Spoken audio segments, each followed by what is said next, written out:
제34장. 주님께서 모세에게 말씀하셨다. 이스라엘 자손에게 명령하라. 그들에게 다음과 같이 말하여라. 너희는 이제 곧 가나안 땅에 들어가게 된다.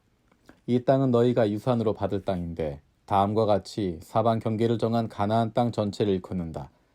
너희 영토의 남쪽은 에돔의 경계선과 맞닿은 신광야에서부터 시작된다. 그러므로 너희 영토의 남쪽 경계는 동쪽의 사해 끝에서부터 시작된다.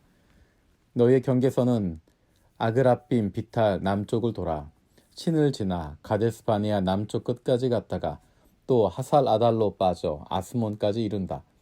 경계선은 더 연장되어 아스몬에서부터 이집트 국경 지대의 강을 따라 지중해가 시작되는 곳까지 이른다. 서쪽 경계는 지중해와 그 해안선이다. 이것이 너희의 서쪽 경계가 될 것이다. 너희의 북쪽 경계는 다음과 같다. 지중해에서부터 호르산까지 너희는 경계선을 그어라. 또 호르산에서부터는 하맛 어기로 경계선을 그어 스다 끝까지 이르면 경계선은 거기에서 다시 시브론을 거쳐서 하살 에난 끝까지 이른다. 이것이 너희 영토의 북쪽 경계이다. 너희의 영토의 동쪽 경계를 하살 에난에서부터 스밤까지 그어라. 경계선은 여기서 더 연장되어 스밤에서부터 아인 동쪽 리블라까지 내려갔다가 동쪽 긴네렛 바다 해변까지 더 내려간다. 거기에서 다시 경계는 요단으로 내려가 사해 끝에서 멈춘다. 이것이 너희 땅의 사방 경계이다. 모세는 이스라엘 자손에게 명령하였다.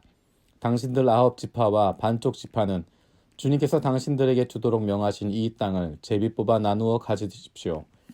르우벤 자손의 지파와 갓 자손의 지파와 므낫세 반쪽 지파는 조상 집안을 따라 유산을 받았습니다. 이 두 지파와 반쪽 지파는 자기들의 유산을 해 뜨는 쪽 여리고 맞은편 요단강 동쪽에서 이미 차지하였습니다. 주님께서 모세에게 말씀하셨다. 너희에게 유산으로 땅을 나누어 줄 사람들의 이름을 제사장 엘르아살과 눈의 아들 여호수아이다. 너희는 또 땅을 유산으로 나누어 줄 사람을 지파마다 한 사람씩 대표로 뽑아라. 다음은 그 사람들의 명단이다. 유다 지파에서는 여분네의 아들 갈렙이요. 시므온 지파에서는 암미우스의 아들 스무엘이요. 베냐민 지파에서는 기슬론의 아들 엘리다시요. 단 자손 지파에서는 요글리의 아들 붓기 족장이요. 요셉 자손 가운데 므낫세 자손의 지파에서는 에봇의 아들 한니엘 족장이요. 에브라임 자손의 지파에서는 십단의 아들 그무엘 족장이요. 스불론 자손의 지파에서는 바르낙의 아들 엘리사반 족장이요. 이사갈 자손 지파에서는 아산의 아들 발디엘 족장이요. 아셀 자손의 지파에서는 슬로미의 아들 아히훗 족장이요. 납달리 자손의 지파에서는 암미우스의 아들 브다헬 족장이다. 이들은 가나안 땅에서 이스라엘 자손에게 유산을 나누어 주도록 주님께 명령을 받은 이들이다. 35장. 여리고 건너편 요단강가 모압 평야에서 주님께서 모세에게 말씀하셨다. 너는 이스라엘 자손에게 그들이 유산으로 받는 땅에서 레위 사람이 살 성읍을 떼어주라고 명령하여라. 레위 사람에게는 성읍과 함께 그 주변의 목초지도 함께 주어라. 그래야만 그들이 그들의 재산인 가축대와 모든 짐승들을 그 목초지에서 기르면서 그 여러 성읍에서 살게 될 것이다.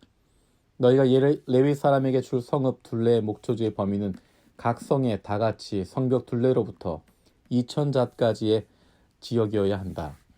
성을 중심으로 하여 성 밖 동쪽으로 2000자, 남쪽으로 2000자, 서쪽으로 2000자, 북쪽으로 2000자씩을 재어라. 이것이 각 레위 사람의 성읍에 딸린 목초지이다. 너희가 레위 사람에게 줄 성읍들 가운데서 6은 도피성으로 만들어서 사람을 죽인 자가 그리로 도피할 수 있게 하고 이 밖에 별도로 레위 사람에게 42성읍을 주어라. 너희는 레위 사람에게 모두 48성읍과 거기에 딸린 목초지를 주어야 한다. 이스라엘 자손이 가지고 있는 땅을 떼어서 그것을 레위 사람에게 줄 때에는 각 지파들이 받은 몫의 비율대로 떼어내도록 하여라. 많이 가진 지파에서는 많은 성읍을 떼어내고 적게 가진 지파에서는 적게 떼어내어라. 주님께서 모세에게 말씀하셨다. 너는 이스라엘 자손에게 말하여라. 그들에게 다음과 같이 일러라. 너희가 앞으로 곧 요단강을 건너 가나안 땅에 들어가게 되거든 성읍들 가운데서 얼마를 도피성으로 정하여 실수로 사람을 죽게 한 자가 그곳으로 도피하게 하여라. 그 성읍들을 복수자를 피하는 도피처로 삼아서 사람을 죽게 한 자가 회중 앞에서 재판을 받기 전에 죽는 일이 없도록 하여야 한다. 너희가 레위 사람에게 줄 성읍들 가운데서 이들 6성읍을 너희의 도피성으로 삼아라. 그 가운데 3성읍은 요단강 동쪽에 두고 나머지 3성읍은 가나안 땅에 두어 도피성이 되게 하여라. 이들 6성읍은 이스라엘 자손은 물론이러니와 외국인이나 너희와 함께 사는 본토인이면 누구든지 실수로 사람을 죽이게 한 자가 도피하는 곳이 될 것이다. 만일 쇠붙이 같은 것으로 사람을 쳐서 죽게 하였으면 그는 살인자다. 그러한 살인자는 반드시 죽여야 한다. 사람을 죽일 만한 돌을 들고 있다가 그것으로 사람을 쳐서 죽게 하였으면 그는 살인자이다. 그러한 살인자는 반드시 죽여야 한다. 만일 사람을 죽일 만한 나무 연장을 들고 있다가 그것으로 사람을 쳐서 죽게 하였으면 그는 살인자이다. 그러한 살인자는 반드시 죽여야 한다. 이러한 경우에 그 살인자를 죽일 사람은 피해자의 피를 보복할 친족이다. 그는 그 살인자를 만나는 대로 죽일 수 있다. 미워하기 때문에 밀쳐서 죽게 하거나 몰래 숨어 있다가 무엇을 던져서 죽게 하거나 원한이 있어서 주먹으로 쳐서 사람을 죽게 하였으면 그는 살인자이다. 그러한 살인자는 반드시 죽여야 한다. 피를 보복할 친족은 어디서 그를 만나든지 그를 죽일 수 있다. 그러나 아무런 원한도 없이 사람을 밀치거나 몰래 숨어 있다가 무엇을 던지거나 한 것이 아니고 잘못 보고 굴린 돌이 사람에게 맞아 그를 죽게 하였으면 그 가해자가 피해자의 원수가 아니고 더욱이 그를 해칠 의사가 전혀 없었던 것이므로 회중은 이러한 규례에 따라서 그 가해자와 피를 보복할 친족 사이를 판단해야 한다. 회중은 그 살인 혐의를 받은 사람이 피를 보복할 피해자의 친족에게서 보복을 당하지 않도록 그 살인 혐의자를 그가 도피한 도피성으로 돌려보내어야 한다. 그리고 그는 거룩한 기름을 부어 성직에 임명된 대제사장이 죽을 때까지 거기에 머물러야 한다. 도피성으로 피한 그 살인자가 도피성의 경계 밖으로 나갔을 때 마침 피를 보복할 친척이 그를 알아보고 도피성의 경계 밖에서 죽였으면 그 친척에게는 아무런 살인죄도 적용되지 않는다. 살인자는 반드시 대제사장이 죽을 때까지 도피성에 머물러 있어야 하고 대제사장이 죽은 다음에야 비로소 자기 소유지가 있는 땅으로 돌아갈 수 있다. 위에서 말한 율례는 너희가 어느 곳 어디에 가서 살든지 자자손손 모든 세대에 적용된 율법이다. 누구든지 사람을 죽인 사람은 살인자이므로 반드시 죽여야 한다. 그러나 거기에는 증인들이 있어야 한다. 오직 한 증인의 증언만으로는 어느 누구도 죽이지 못한다.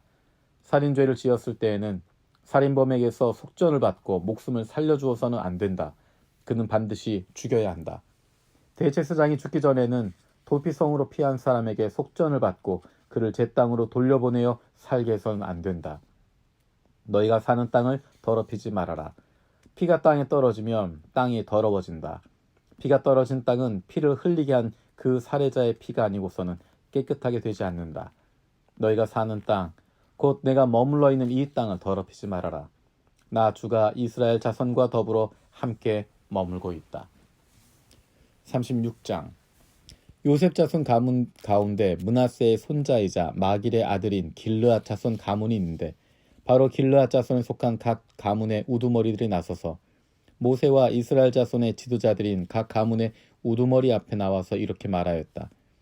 이 땅을 제비 뽑아 이스라엘 자손에게 분배하여 유산을 삼게 하라고 주님께서 어른께 명하셨을 때 주님께서는 어른께 우리의 친족 슬로브앗의 토지 유산을 그의 딸들에게 주라고 명하셨습니다.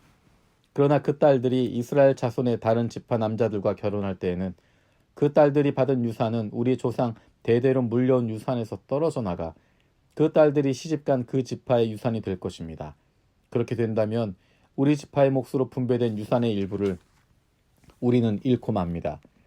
이스라엘 자손이 누리는 희년이 되어도 그 딸들이 물려받은 유산은 그 딸들의 시집 지파의 유산에 합쳐질 것이므로 결국 우리는 조상 대대로 물려받은 지파 유산에서 그만큼의 유산을 잃는 것입니다. 주님의 명을 받들어 모세가 이스라엘 자손에게 명령하였다. 요셉 자손 지파의 말이 옳소. 주님께서는 슬로브와 딸들의 경우를 두고 이렇게 명하셨소.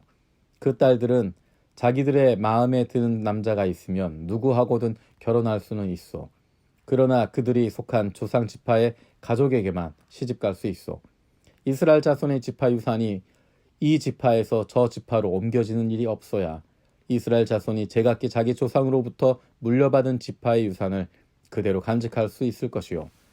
이스라엘 자손의 지파 가운데서 유산을 받은 딸들은 누구나 자기 조상 지파의 가족에게로 시집 가야 하오. 그래야만 이스라엘 자손이 지파마다 조상으로부터 물려받은 유산을 간직할 수 있을 것이요. 지파의 유산이 한 지파에서 다른 지파로 옮겨지는 일이 없어야 이스라엘 자손 각 지파가 제각기 물려받은 유산을 그대로 간직할 수 있을 것이요. 그리하여 슬로브앗의 딸들은 주님께서 모세에게 명하신 대로 하였다. 슬로브앗의 딸들 곧 말라와 디르사와 호글라와 밀가와 노아는 모두 자기 사촌 오라버니들과 결혼하였다. 그 딸들이 모두 요셉의 아들인 므낫세 자손 가문과 결혼하였기 때문에 그들이 받은 유산은 자기 조상의 가문과 지파에 그대로 남아 있었다. 이것은 주님께서 여리고 건너편 요단 강가 모압 평지에서 모세를 시켜 이스라엘 자손에게 말씀하신 명령과 규례이다.